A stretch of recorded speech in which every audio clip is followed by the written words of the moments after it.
দেশের রপ্তানি খাত এবার কঠিন চ্যালেঞ্জের মুখোমুখি। হঠাৎ করে ভারতের এক নিষেধাজ্ঞা বাংলাদেশ থেকে তৈরি পোশাক, প্রক্রিয়াজাত খাদ্য, প্লাস্টিক সহ অন্তত 7 ধরনের পণ্য স্থলবন্দর দিয়ে আর ভারতে প্রবেশ করতে পারবে না। ভারতের এই সিদ্ধান্ত কার্যকর হওয়ার পর থেকেই দেশের বন্দরগুলোতে বিপুল পরিমাণ পণ্য আটকে যায়। এতে বিভিন্ন বন্দরে রপ্তানিকারকরা এখন বিপর্যয়ের সম্মুখীন। ভারত সরকারের নিষেধাজ্ঞায় বেনাপোল স্থলবন্দরে আটকা পড়েছে রপ্তানিমুখী গার্মেন্টস সহ কয়েক প্রকার পণ্যের শতাধিক ট্রাক। এসব পণ্যবাহী ট্রাক যদি ভারতে প্রবেশের অনুমতি না পায়, তবে এগুলো ফেরত নিয়ে যাওয়া ছাড়া কোনো উপায় থাকবে না বলে জানান আমদানিকারকরা। ব্রাহ্মণবাড়িয়ার আখাউড়া স্থলবন্দর দিয়ে চলতি অর্থ বছরের 11 মাসে 450 কোটি টাকার বেশি পণ্য রপ্তানি হয়। এর মধ্যে প্লাস্টিক পণ্য ও তুলার বর্জ্য গেছে 100 কোটি টাকার উপরে। এখন এই দুটি পণ্য সহ 6টি পণ্য রপ্তানিতে ভারত নিষেধাজ্ঞা দেওয়ায় আটকে গেছে রপ্তানি। শঙ্কায় পড়েছেন বন্দরের ব্যবসায়ীরা। এই অবস্থার দ্রুত সমাধান চাইছেন তারা। 30 থেকে 40 লাখ টাকার মতো প্রতিদিন আমরা রপ্তানি করতাম, কিন্তু এখন এটাতে 10 নামাতে আমাদের বিরাট ক্ষতির সম্মুখীন হতে হচ্ছে। যে 5টা পণ্য আমাদের রপ্তানি করার জন্য বলছে, এর মধ্যে সিংহভাগই আমরা এইটা রপ্তানি করতে পারি না। সবাই বেকার হয়ে পড়ছি, পাশাপাশি শ্রমিকরাও বেকার হয়ে পড়ছে।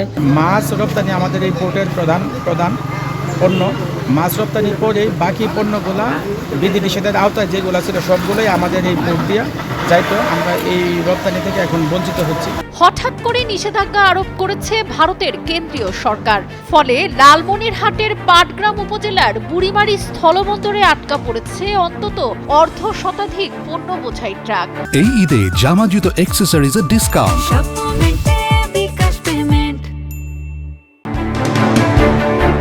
এদিকে সাতক্ষীরার ভোমরা স্থলবন্দরে রপ্তানির কার্যক্রমে সাময়িক প্রভাব পড়তে পারে বলে আশঙ্কা করছেন সংশ্লিষ্ট ব্যবসায়ীরা। তবে এই বন্দর দিয়ে খুবই সীমিত পরিমাণে প্রক্রিয়াজাত শিশু খাদ্য রপ্তানি হয়। আর নিষেধাজ্ঞার আওতায় থাকা পণ্য, কাপড় ভোমরা দিয়ে খুব কম পরিমাণে রপ্তানি হয়। ফলে রপ্তানিতে সামান্য প্রভাব পড়লেও বড় ধরনের ক্ষতির সম্ভাবনা নেই এই বন্দরে। সোনা মসজিদ স্থলবন্দর দিয়ে বাংলাদেশের পণ্য রপ্তানি অনেকটাই স্বাভাবিক রয়েছে। এই স্থলবন্দরে নিষেধাজ্ঞার আওতায় পড়েছে শুধু পোশাক শিল্প।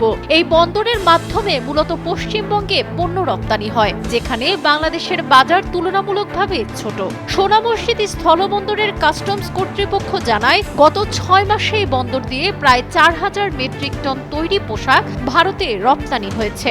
ভেস্ট, শাড়ি, লুঙ্গি, গেঞ্জি এই জাতীয় এগুলো ভারতে রপ্তানি করা হয়েছে প্রায় 4000 মেট্রিক টন, যার বিপরীতে বৈদেশিক মুদ্রা এসছে আপনার 56 লক্ষ মার্কিন ডলার, US ডলার। তো সেই হিসাবে প্রতি মাসে আমাদের এখান থেকে প্রায় 9 থেকে 10 লক্ষ মার্কিন ডলার গার্মেন্টস পণ্য রপ্তানি হতো। তো এখন গত 17ই মে থেকে যে ভারত দিয়েছে, এমবার্গো দিয়েছে যে সোনা মসজিদ দিয়ে কোনো গার্মেন্টস পণ্য রপ্তানি হবে না। বাণিজ্য সংশ্লিষ্টরা জানান, দেশের 24টি বন্দরের মধ্যে 16টি বন্দর দিয়ে ভারতের সঙ্গে আমদানি রপ্তানি বাণিজ্য হয়ে থাকে। ব্যবসায়ীরা বলছেন, ভারতের এই নিষেধাজ্ঞার কারণে দেশটিতে বাংলাদেশের পণ্য রপ্তানিতে সময় ও খরচ দুটোই বাড়বে। তৈরি পোশাক সহ বেশ কিছু পণ্য রপ্তানি করতে প্রতিযোগী দেশগুলোর সঙ্গে বাংলাদেশ পিছিয়ে পড়তে পারে।